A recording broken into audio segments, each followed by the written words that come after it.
Hi, good morning Luzon, Visayas at Mindanao.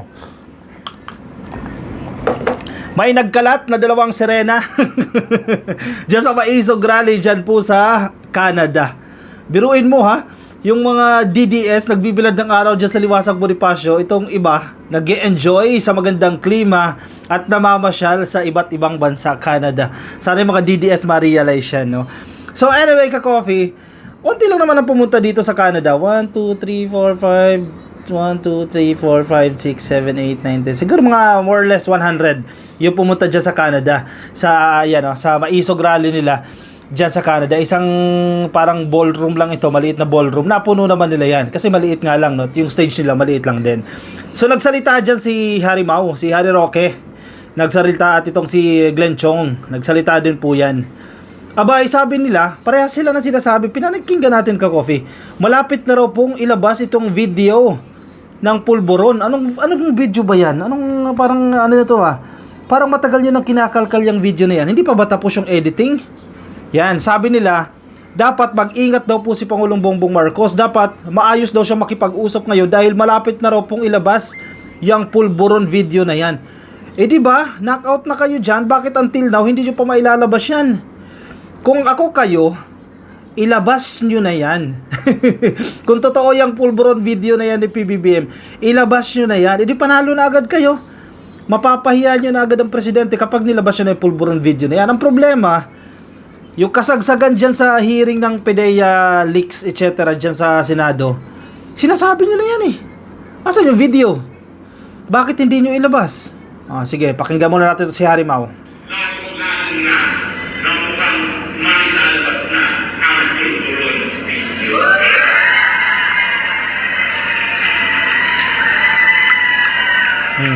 Tuwan-tuwa mga tao. Kasi mailalabas na raw po itong pulburon video. Nakapagtataka sa inyo, bakit ayaw nyong ilabas yan? Si Glenn Chong, yan din ang sinasabi niya eh. Napanood niya raw mismo. Napanood niya raw. Tapos tinutokso niya yung tao, baka yung kasama daw niya sa likod ang jajaan yung video. Siyempre, mga eng-eng na mga tagasunod naman, gusto rin nilang mapanood. In the first place, meron ba talagang video? Meron ba? Ang tanong naman dyan, kung merong video, ano yan? Totoo ba yan? O AI o edited? Kasi kung matagal nyo nang ginagamit yan against the Marcoses, edi ilabas nyo na yan, edi tapos ang problema. Yun lang naman yan eh. Bakit hindi nyo mailabas-labas yung video na yan? Baka naman peke. Anyway, sige. Nagkalat pa rin ng mga kasinungalingan kung ano-ano na namang pinagsasabi dyan. Tapos, number one nilang reasoning dyan, nabudol sila. Ito daw si Harry Roque. Nabudol siya dahil ang pamilya naman daw talaga nila, anti-Marcos naman daw talaga. Siya din daw, nabudol. Dahil anti-Marcos yung pamilya niya, siya mismo daw, tumakbo kasama ang unity team. Kasama si PBBM at si Inday Sara Duterte. Kung di ka ba naman nag-iisip ng mainam, bakit ka tatakbo? Di sinira mo yung prinsipyo mo. In short, balimbing ka. Diba? Anti-Marcos ka, pero hindi ko alam kung anong pinangako sa'yo, tumakbo ka under the Marcoses at ipinagtanggol mo pa si PBBM. Tapos ngayon, sasabihin mong nabudol ka. Sino may problema? Di ikaw. Diba? Bakit kumalas? Bakit nag-iba ang ihip ng hangin kay Harry Roque? Paano? Hindi nabigyan ng posisyon. Humihirit pala daw ng posisyon yan. Anong posisyon kaya ang gusto? Balita ko, DFA daw ang gusto sana niyan eh. Department of Foreign Affairs eh. Ang problema, hindi na ibigay. Umasa sila ka-coffee. Di ba may 1 year na election ban? 1 year, hindi ka pwedeng ma-appoint eh. Hanggang natapos na yung 1 year, naghihintay ng appointment itong si Harry Roque. Hindi siya nabigyan. Kaya ganyan yan. Ayan, nagalit na. Ayan. Sumama na sa kampo ni Digong. Hanggang nanggulo na nanggulo. Ganon din si Glenn Chong. Isa din. Matatawa ka sa mga taong ito. Dahil yung dahilan nila ng Maisog Rally dyan, itong originally talaga, ang purpose yan, itutulan itong plano daw na baguhin yung ating konstitusyon. Sabi naman ng presidente, ayaw niya baguhin ang political provisions. Pero iginigiit nila, hindi, gusto kasing manatili sa pwesto ng mahabang panahon ni PBBM. Yun ang kanilang iginigiit. Ano ba kayo? Di ba kayo nakikinig ng balita? Sinabi na mismo na tanging economic provisions lang ang babaguhin. Ibig sabihin, tapos na yan. Hininto na yung usapan na yan sa pagbabago sa konstitusyon. Bakit tuloy-tuloy pa rin kayo dyan sa maisog? O sige, karapatan nyo naman yan magpahayag ng inyong mga suporta. Tapos, binalikan na naman ni Harry Roque nung panahon daw ng tatay ni PBBM, ni Ferdinand Marcos Sr., President Ferdinand Marcos Sr. Binalikan niya na naman yan. At ang ginagawa daw ni Marcos Jr., ganyan ang tawag niya, ginagawa ngayon ni Marcos Jr., ginagaya yung ginawa ng tatay. Abay, maganda kung ginagaya, no? Kasi nung panahon ng tatay, napakaraming infrastructure projects ang naipatayo. Di ba? Maganda ang ekonomiya. Di sana, kung ginagaya yan, edi maganda pala. Pero hindi yan ang tingin ni Harry Roque. Masama yung tingin niya. Yung panggigipit daw. Martial law. At an example niya, yung ginawa daw dyan sa SMNI. Yung ginawa lang daw naman ni Ka Eric at ni Badoy ba yun? Tinanong lang naman daw nila kung totoo ba na ganito kalaking halaga yung nagastos sa foreign travel ni House Speaker Martin Romualdez. Tinanong lang daw nila, hindi pinasara daw yung prangkisa. Hala, seryoso ka ba dyan, sir? Hindi mo ba nakinig ng hearing? Kung ano yung mga violations na ginawa ng SMNI at yun yung dahilan kung bakit pinasara yung kanilang prangkisa. Hindi dahil sa nagtanong si Ka Eric. Isa lang siguro yun, isang trigger point yun. Pero marami pang violations. Represented naman kayo dyan. May mga abogado kayo dyan sa pagdinig niya sa prangkisa ng ng SMNI hindi dapat na-justify ninyo yan. O yan, hinalungkat nila yan. Ginigipit daw po ang taong bayan. Ginigipit ang media. Si Glenn Chong naman, ang sinasabi niya, nagsalita lang daw siya sa Maisog Rally, kinabukasan, andyan na yung disbarment case niya. At hindi lang daw isang beses, maraming beses. Pwede ba yun? Naging grounds ba ng disbarment yung pagsasalita mo sa rally? Di ba hindi? Total, kung matibay yung ebidensya ninyo, syempre, due process pa rin naman yan I-explain mo bakit hindi ka dapat ma-disbar, magpakita ka ng mga ebidensya, ganun lang naman yun Yan lang, ma-stress ka din.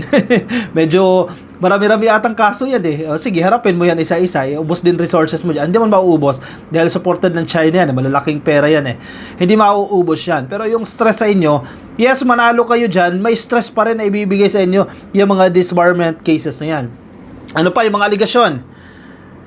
Ang pag-i-import daw po ng asukal, yan, nabalikan nila. Kasalanan daw po ni First Lady yan at ni Martin Romualdez. Sila daw po yung may kapakanan dyan sa pag-i-import ng mga asukal. Sabi ni Harry Roque. Pero kinukote niya si Tulfo. Simon Tulfo ang kinukote niya doon. Kung matibay ang ebidensya, bakit kailangan mo pa i-quote Simon Tulfo? Diba? Ikaw na mismo magsabi. Coming from your big mouth ba yun? Sabihin mo na mismo. Baka takot ka rin makasuhan. Kaya hindi mo masabi na si First Lady at si Martin Romualdez ang may kapakanan dyan sa mga pag-i-import ng asukal. Yan ang mga pinagsasasabi nila dyan. At ito pa, ka-coffee ito ang masaklap pinagtatanggol niya talaga itong presence ng mga napakaraming China. Kasi ang sabi niya, nung panahon daw ni Tatay Digong, napakaraming turista daw, puro Chinese. Ayan Tapos nakikipag-away daw si PBBM ngayon. Isa daw sa matibay nating trading partner yung China. Maraming investment daw coming from China. Wait. Anong klaseng investment yan? Baka naman Pogo yan. Baka Pogo yan. So, nanggagalay dito si Harry Roque dahil inaaway daw po ng administrasyon na ito, nagkukos daw po ng gera ang administrasyon ni Pangulong Bongbong Marcos against China.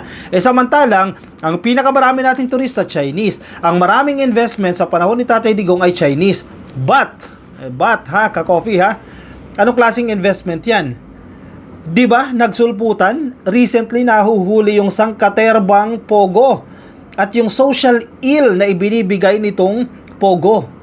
Nanganganak yan na nanganganak ng mga krimen, itong mga operasyon ng illegal na Pogo. O yan ba yung ipinagmamalaki ni Harry Roque? At confident pa siya na pagmalaki niya pa itong mga Pogo. Di ba dapat hindi? Dahil parang nasira nga ang Pilipinas Di ba? Sa banang tingin sa atin, naging sugalan tayo and proud pa kayo dyan. Dahil daw yan sa previous administration. Aba, matindi. Paano yung dayaan ng birth certificate? Diyan mismo sa Davao. Sa isang munisipyo lang sa Davao del Sur. 200 po na mga birth certificate ang na-issue sa mga Chinese nationals. Ngayon, mahirap nang mahabol. At itong mga Chinese na yan, nakabili na ng properties dito sa Pilipinas. Kasi kung banyaga ka, di ka naman makabili. Dahil Pilipino na sila, dahil na-issuehan na ng birth certificate dyan sa Davao, makabili na sila ng properties, nakapagnegosyo na sila. Yung kaso ni Alice Guo, marami yan, nag-duplicate, nag-triplicate yan, ano pa tawag dyan? Noong panahon ni Tatay Digong, dumami ng dumami yan. At yan, proud na proud si Harry Roque. Ina-announce niya yan sa kanyang pag-iikot sa ibang bansa. Aba, matindi naman pala. Proud pa kayo niyan, nasira ang Pilipinas. Aba, o sige, tuloy-tuloy sila sa Maisog, ikot-ikot sila dyan kahapon sa Liwasang Bonifacio, pero flop naman yung Liwasang Bonifacio. Nasa ibang bansa sila, nasa Canada sila. O sige, good luck sa pag-iikot nyo dyan, ka-coffee, sa Canada. Pero yung mga DDS na nakikinig sa atin, tingnan ninyo mga DDS ha, inindyan kayo dyan sa Liwasang Bonifacio kahapon. Hindi kayo pinuntahan ng mga Duterte, hindi kayo pinuntahan ni Harry Roque. Siyempre, mas maganda sa ibang bansa. Mas malamig ang klima, mas masarap ang pagkain, mas makakapasyal-pasyal. Isipin nyo yan mga DDS ha, kayo ang ipinapain dyan sa initan. Binibilad kayo sa initan, pinagsusumba kayo dyan, samantalang yung mga supposedly mga leader niyan, hindi sumisipot sa initan. Nasa ibang bansa yan o nagpapalamig. Oy, isip-isip kayo dyan, baka ginagamit lang kayo ha, yung mga DDS dyan. Gising kayo dyan, baka ginagamit lang kayo. Kaya pagdating ng eleksyon, tingnan ninyo, gagamitin na naman kayo dyan, kakaray-karayin kayo dyan sa maisog rally na yan, na sila lang ang makikinabang. At pag nakapwesto na yung mga yan, ay nako, makakalimutan na kayo. Pag naging party list representative ulit yan si Harry Roque, makakalimutan na kayo. Pag naging senador si Atty. Vic Rodriguez, makakalimutan na kayo niyan. Hindi na yan sasama sa maisog rally nyo, kayo na lang ang maiiwan dyan. Alam mo kung bakit? Mababash sila. Government official na sila pasahod na sila ng gobyerno. Tingnan mo si Sara Duterte, kaya hindi na pumupunta yan dyan kasi napaso yan nang pumunta one time sa Liwasang Bonifacio nung nasa ibang bansa si PBBM napaso siya dyan kasi vice president ka, pupunta ka dyan sa rally na yan. Ano yun? Pinapasahod ka ng taong bayan para pumunta ka dyan sa rally na yan. Napaso siya dyan at hindi niya nagagawin yan. Kaya kahit anong imbitasyon na binibigay nyo kay Inday Sara, pumupunta ba sa Maisog Rally? Di ba hindi? Ganyan na ganyan yung mangyayari. Once na makaupo na yan sila Atty. Vic, if ever manalo ha, yun ang malaking tanong if ever manalo sa pagkasenador. Or si Harry Roque, if ever maging congressman. Or si Glenn Chong, maging party list representative. Kasi nangangampanya yung mga yan Or si Trixie Angeles. Hindi na kayo pupuntahan yan. Isipin niyo yan, ginagamit lang kayo mga DDS, kung nakikinig kayo ha. Isip-isip kayo, ginagamit lang kayo niyan para sa pansarili nilang interes. Sana matauhan kayo, ka-coffee. O siya, sige, ay komento ang inyong opinion, ang inyong reaksyon dyan sa ating comment section para mabasa rin po ng iba nating mga ka-coffee. Nasa Facebook po ba kayo? At hindi pa kayo naka-follow sa ating Facebook page, please follow and like. Kung nasa YouTube naman po kayo, please click lang po ng subscribe. At i-like lang po yung video na to para sa ating attendance check. Alright, ako magpapaalam sa inyo. Kita-kits tayo mamaya ka-coffee. 10:00 po ng gabi, Philippine Standard Time para sa ating daily live stream. 10:00 po yan ng gabi. Maraming salamat po. At ingat po kayo. Nasaan man po kayong panig ng daigdig. DDS! Gising! Bye-bye!